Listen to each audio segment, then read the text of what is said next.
గిరిజన ప్రాంతమైన నాయకపుగూడలోని ఒక కుటుంబం వాళ్ళ తండ్రి చనిపోయి అమ్మ కొన్ని అనివార్య కారణాల వల్ల దూరమై మళ్ళీ ఈ కొద్ది రోజులలో తను దగ్గరికి వచ్చిన సందర్భంలో ఆదరణకు నోచుకునే పిల్లలను మేము గుర్తించి వారికి మేము భరోసా ఇద్దామనే ఒక ఉద్దేశంతో మా అమ్మాదర్శం మంచిర్యాల జిల్లా వ్యాప్తంగా ఈ లాక్డౌన్ ఉన్న కర్ఫ్యూ నేపథ్యంలో ఇప్పటివరకు 350 పైచీలకు కార్యక్రమాలు ఏదైతే ఈ ఇబ్బందులకు గురవుతున్న పేద ప్రజల కోసం మేము నిత్యావసర వస్తువులు కూరగాయలు ఇంకా రకరకాల సరుకులు ఇస్తా ఉన్నాం.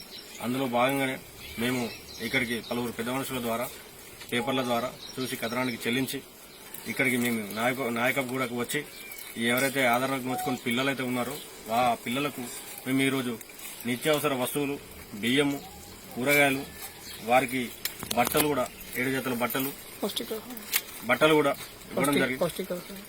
పౌష్టికాహారం ప్లస్ ఇవన్నీ కూడా నిత్యావసర వస్తువులు కూడా వారికి తినడానికి బిస్కెట్ ప్యాకెట్లు కూడా ఇవ్వడం జరిగింది. అలాగే ఎండాకాలం దృష్టిలో పెట్టుకుని వాళ్లకు బయటకు వెళ్తే కాళ్ళు కాలుతాయన్న ఉద్దేశంతో చెప్పులు కూడా అందరికి వాళ్ళకి చెప్పులు కూడా కొని ఇవ్వడం జరిగింది. ఈ సందర్భంగా తెలియజేస్తూ ఇక ముందు కూడా వీరికి ఏదైనా ఇబ్బంది ఉన్నా కూడా మా అమ్మాదర్శం సంస్థ తప్పకుండా వీరికి సపోర్టుగా ఉంటుందని తెలియజేస్తున్నాం. ఈ కార్యక్రమానికి మాకు ఇంత దూరం మేము రావడానికి కారణమైన ఈ యొక్క నవ తెలంగాణ శ్రీధర్ గారికి, ఈనాడు దినేష్ గారికి, అలాగే ఇక్కడ స్థానిక టీచర్ అయిన శ్రీనివాస్ గారికి మా హృదయపూర్వక ధన్యవాదాలు తెలియజేస్తాం.